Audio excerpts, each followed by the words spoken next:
किसैया चोली बनले रहनी हम तो अच्छा से देवरा मुन खोले पाछा से।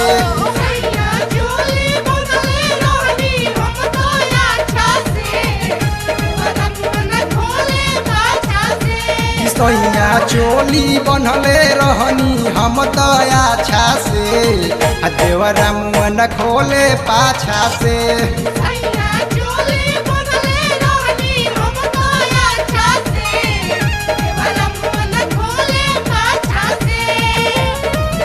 खोलतावे पाछा से हो खोलतावे पाछा से।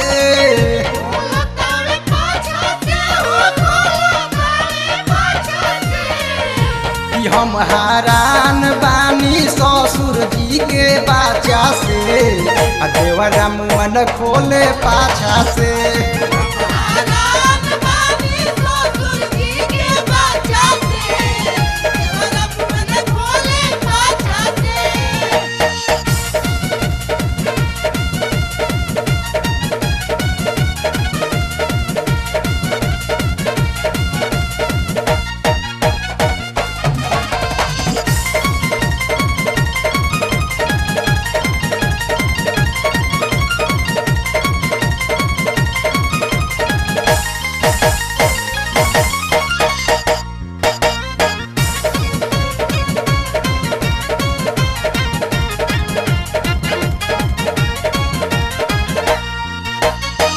चोली के बंधनवा सोइया ठीक से निहारता, ठीक से निहारता हो ठीक से निहारता। कब कब हमरो बेटी कोटई उघारता, कोटई उघारता हो कोटई उघारता। चोली के बंधनवा सोइया ठीक से निहारता। कबो कबो हमर पेटी कोटई निहारता। तो नंबर लवले बाटे रतिए से काछा पे देवरा मुन खोले पाछा से।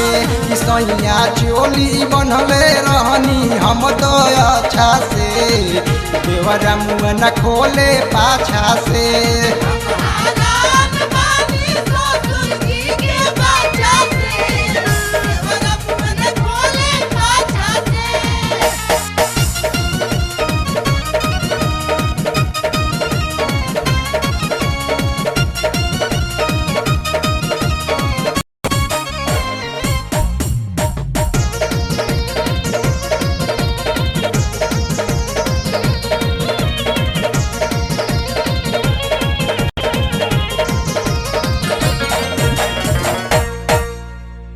सूते नाही देबे खाली करतावे लीला, करतावे लीला हो करतावे लीला।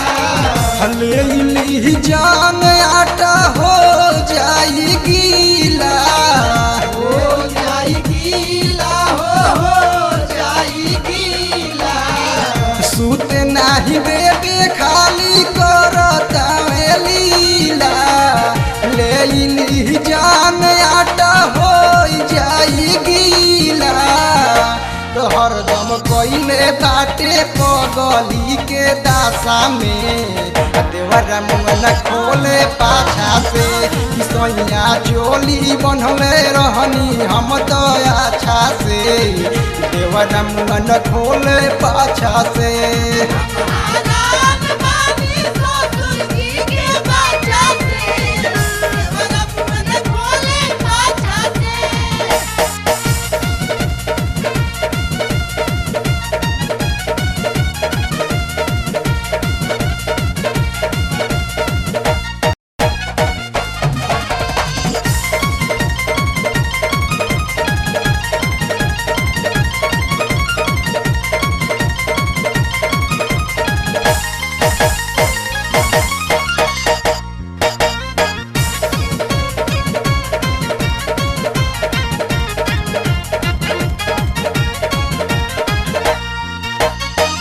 दिन दुपहरिया में ढेर होला गरमी, ढेर होला गरमी।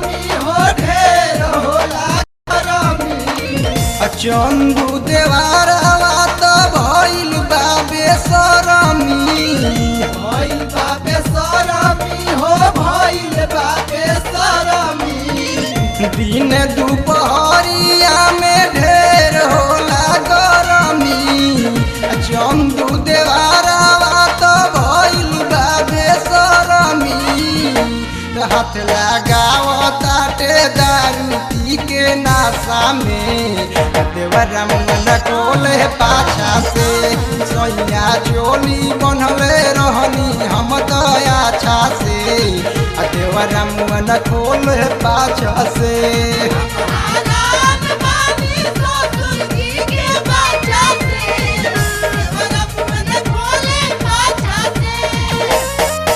खोलतावे पाछा से हो खोलतावे पाछा से